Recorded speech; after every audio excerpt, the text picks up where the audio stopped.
Follow-up studies. When a patient returns for a follow-up investigation, we can begin the study in two ways. The first method will require the knowledge of patient ID.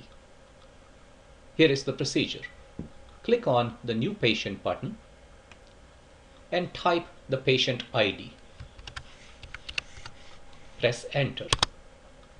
If the system finds a matching patient ID in the database, the patient information will be loaded automatically. If this is indeed the correct patient, proceed with the examination. I'm going to click Cancel for the time being. In the second approach, we will click on the Patient List button.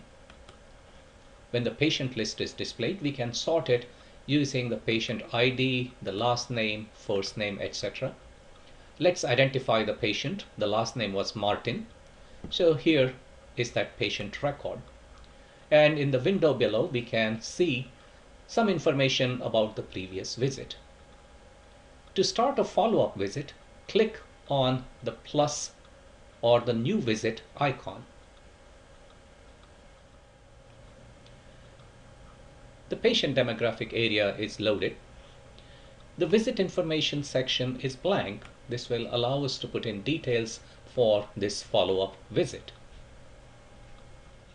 Conduct the desired electrodiagnostic procedures. Exit the test procedures. If necessary, we can review the traces by clicking on Test History. In this instance, we have performed only 2 motor nerve conduction studies. Click on the report icon. This is a report for the follow-up studies. This is a completely different document compared to the one that was created when the patient was seen the first time. Put in your conclusion.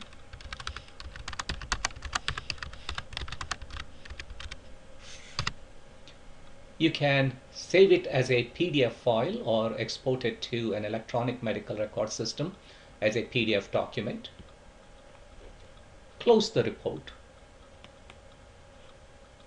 And then click on the patient list or new patient icon to close this document. Let us look at the patient list. Here is the patient that we studied, and this patient has 2 visits. The visit at the bottom in this list was the very first visit, and this is the follow-up visit. The same strategy can be used for performing additional visits or additional follow-up investigations in this patient.